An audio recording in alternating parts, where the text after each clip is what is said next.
we're talking about with the Jason Kidd saga and the New York Knicks saga, New York Knicks head coaching search saga, if you will.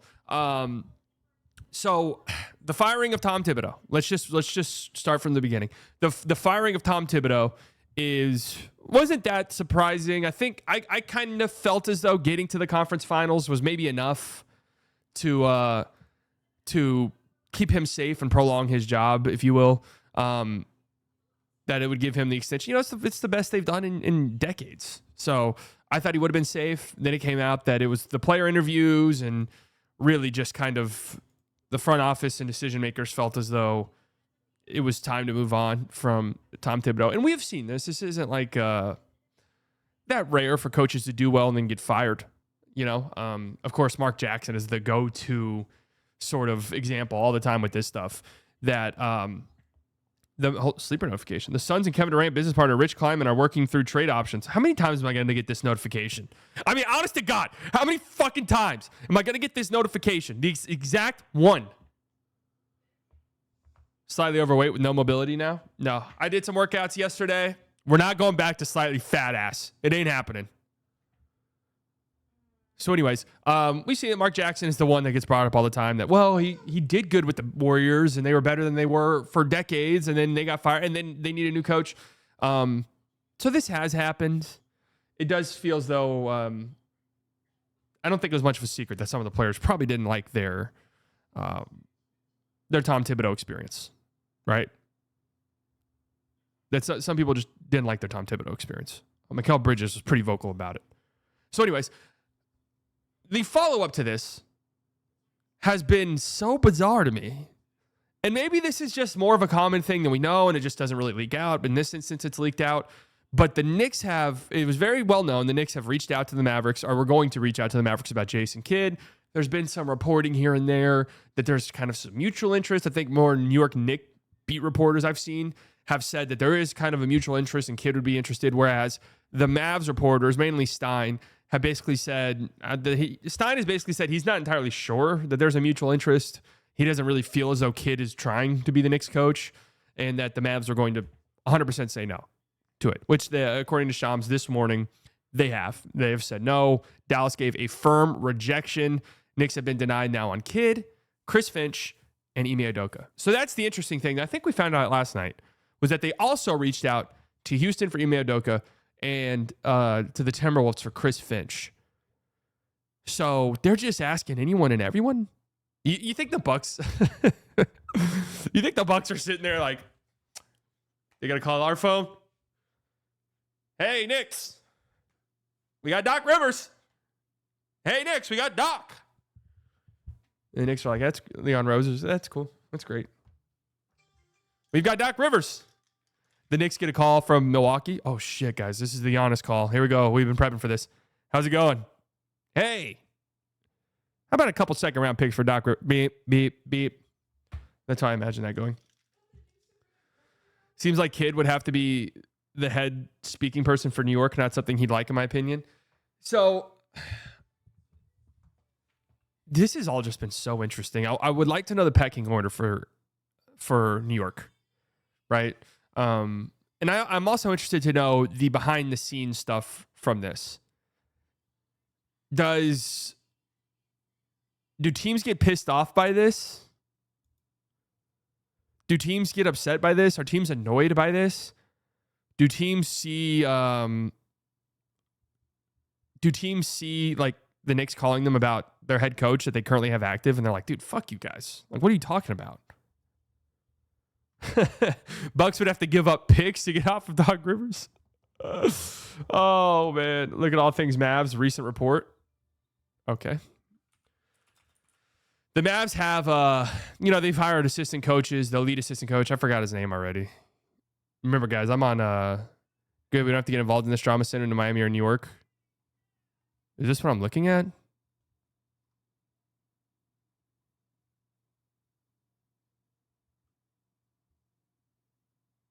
What am I looking at exactly?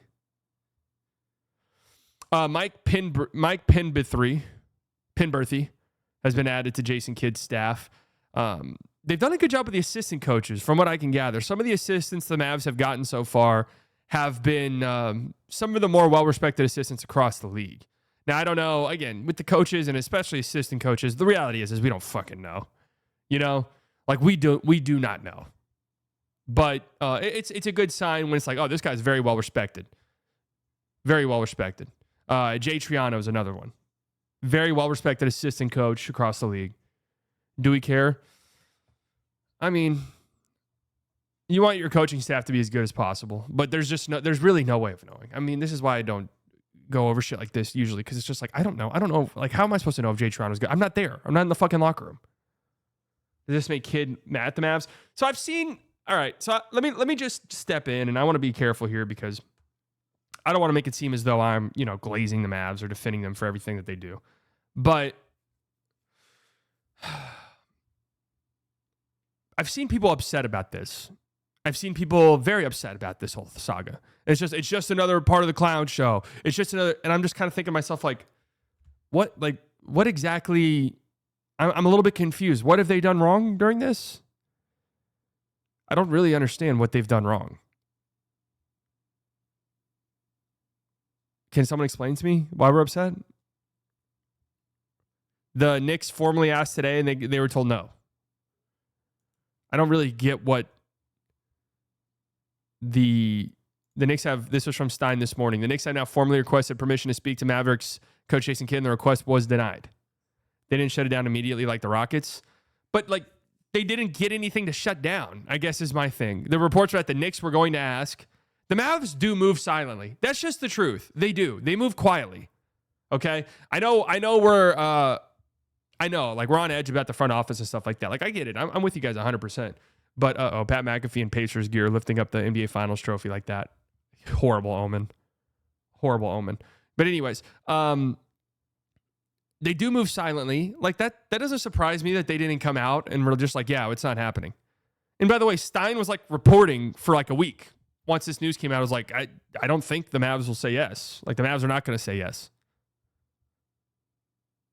So I don't really know. Like, they move quietly, and they haven't really had a chance to say no, if that makes sense. I don't feel like they did anything wrong here necessarily. Rob Burrows, don't know how much he's credible, said the Mavs have called Trailblazers about Anthony Simons. That doesn't surprise me that much. It's how the Mavs will always be treated since the trade. Unfortunately, that's where we are. No, I agree. And it's fair. It's fair. But I'm just saying, like, I don't think in this one, you think you could swallow a milk dud whole? How big is a milk dud? I mean, it's possible. In case of a choking situation, chocolate does melt. So just wait it out a little bit. Move in silence like lasagna. That's right. Real G's move in silence like lasagna.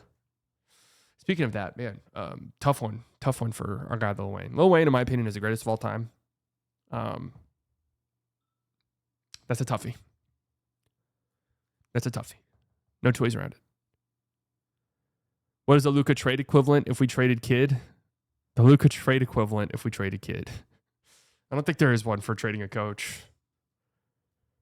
I thought they would ask next week after the Cooper Flag meeting, waiting to see how Jay Kidd would view him. Well, and then all the reports, I don't know if this was Stein, but I did see reports as well that Kidd's been at all of the workouts, Kidd's been at draft workouts, Kidd's been at the free agent camps that the Mavs have had. Like, I don't, nothing has felt as though Kidd was going to leave. And I don't know, what could the Mavs have done differently, I guess. I did think it was interesting. My ears did perk up at this. Like, what is the Knicks? The Knicks are going to ask about Jason Kidd. I was just kind of like, all right, that's really interesting. I mean, I don't know. I don't think he's going to go, but I don't know. It's kind of a weird thing, and I feel like the Knicks wouldn't do this whole thing if they didn't feel as though there was maybe a chance. But now the fact that they've asked about Finch and Udoka just kind of has me like, okay,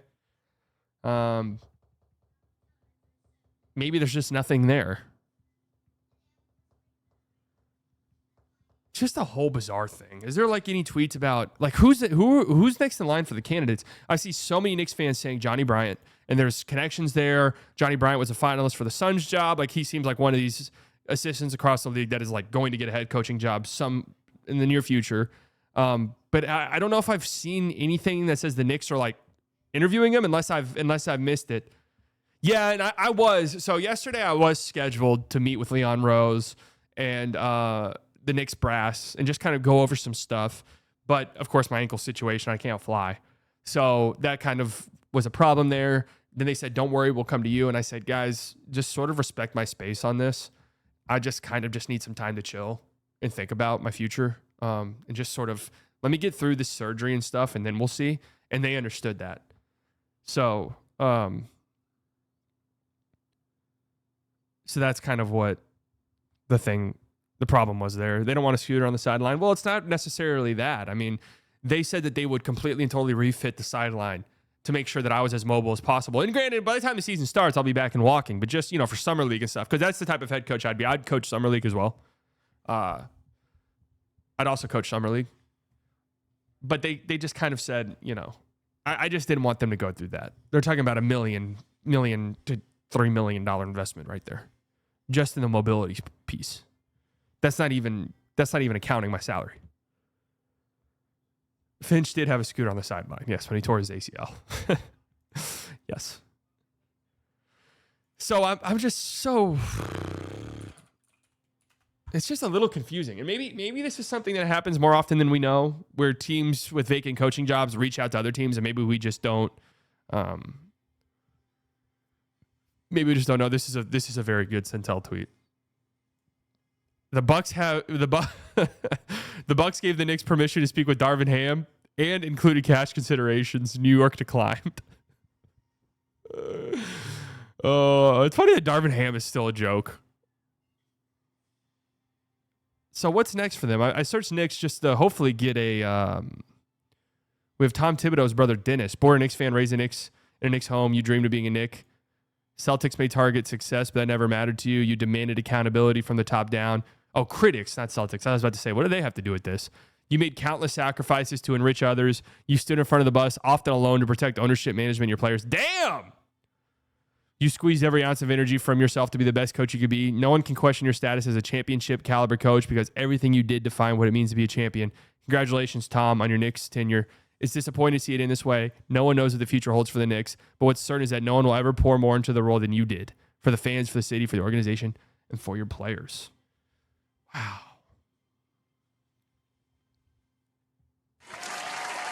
Sticking up for your brother. You love to see that. James L. Edwards does write for the Knicks. Story soon, but I've gathered Brown and Jenkins as two names to watch. I know Twitter loves a certain former assistant coach. We've got no indications there he'll be the next coach. Maybe he gets an interview, though. He's talking about Johnny Bryant.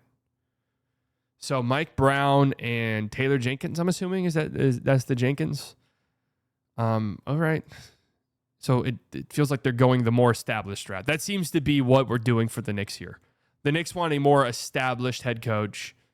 They don't want to do the assistant coach. They don't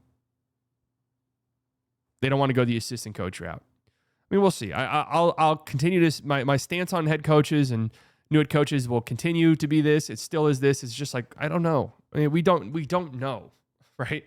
Like everyone just immediately assumed Kidd was going to be an absolute disaster for the Mavs, right? And I think by and large, he's done a really good job.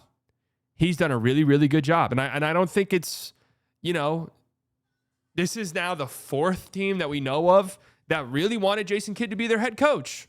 The Nets did. Then the Bucks wanted to trade for him. Then the Mavs signed him. And now the Knicks are wanting to presumably trade for him. So he's done a good job. You just don't know with coaches, man. You really don't. Everyone thought Monty Williams was a great addition for the Pistons, and he was fucking terrible. Like, you just don't know. And I remember Bickerstaff even. People were like, Bickerstaff, like the Cavs fired him, and now the Pistons, and he was incredible. You really don't know. Feels weird we haven't heard any news on teams wanting Taylor Jenkins yet. Yeah, I mean, I guess we just heard word that the Knicks aren't interested in him. So we'll see how this all... It's an interesting strat to go after the already hired coaches. I always love seeing my own tweets whenever I search up things. Just like, God, that guy had a really good take. And then I look at it and it's me and I'm like, oh, well, that makes sense. As reported, New York will have to pay $60 million to Tibbs for not coaching. I doubt they will give a similar contract to the next guy, but that's how all these teams are. Aren't the Suns paying like 5 coaches right now? Aren't the Suns paying like 5 different coaches? Oh, they've got Jeff Teague on. They've got Jeff Teague on the. Oh my God! I took a pain medicine, guys, and I'm forgetting Pat McAfee's name. Yikes! Crazy kid went from spilling drinks on the sideline to teams trying to snatch him from us. Well, that was low key a 200 IQ play. Like the funny thing about that, hilarious. With Redfin. Oh my God, my brain. Hold on. Let me lock in and focus. The hilarious thing about that saga was that was actually a smart coaching decision. It's just true. It was. It worked too. They got a free timeout out of it, and they didn't get a technical or anything for it, did they? I don't know. So, anyways, this saga has, I'm assuming, come to its conclusion officially. I wasn't really that worried, but my ears did perk up. Some of the same folks knocking the Knicks for not immediately hiring a coach after firing Tibbs would have knocked the Knicks if they hired a coach immediately after firing Tibbs. I mean, who's knocking them for not having a coach already? This is how the process goes for everyone. You don't get a coach immediately. It's a hiring process.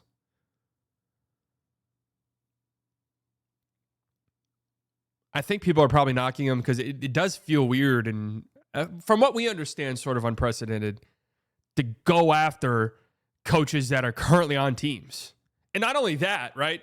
It would be one thing. It would be one thing if it were, I'm just trying to think of a situation like, I would actually understand if it came out that they went to the Heat and to Spoelstra and were like, hey, are you guys just kind of like, things have gotten weird. You guys are heading in an interesting direction. Like, is there maybe a chance you guys, might depart and go your separate ways? Like, that would actually kind of make some sense for me. Or like Nurse in the last year of Toronto, where it was like kind of clear this thing was reaching its endpoint. But to go after, 3 pretty solid situations, I would say. Like, think about what you want about Kidd. He's solid in Dallas. They're not going to fire him. Like, Ime in Houston, like, that's a crazy one to go after. Like, there's no world in which the Rockets are like, yeah, let's get rid of Ime. The reason they're getting criticized is because they didn't have a plan. They essentially broke up with their wife and started hitting on all the other friends' wives. Yeah, but maybe that was their plan, though. Maybe that was their plan. Where does Tibbs go? I think he's probably done, huh?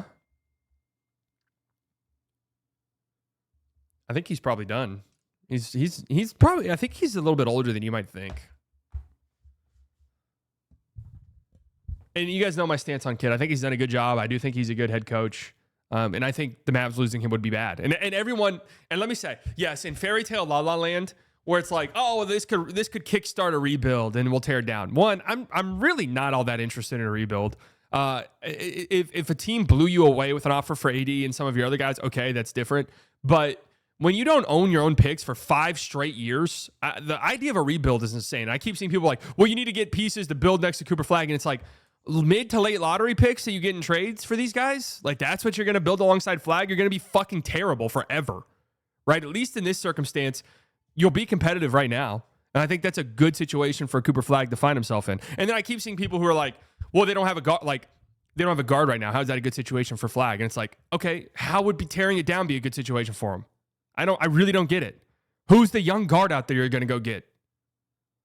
Like, at least there's Kyrie here when he comes back, and they'll go get a guard in free agency or the trade market. Like, who's the young guard you're bringing in that's going to help Cooper Flag develop? Who's going to be that guy? Who's available? You're going to take a risk on an 18th overall pick? I think people are living in La La Land. One, Kidd leaving would not kickstart a rebuild at all. It would just be bad. The Mavs would be without a coach and scrambling to find one. That would be it. That would be the end of it. That would be what happens. Okay, it wouldn't be this fairy tale. Well, now they get the rebuild. No. It's not what would happen. Okay, so there's no point of even really talking about it. Great job and great coach. Kidd commands the locker room well. Yeah, I mean, all the guys like him. I mean, that's like 90% of the battle when you're a head coach in the NBA. Like, that's just the truth.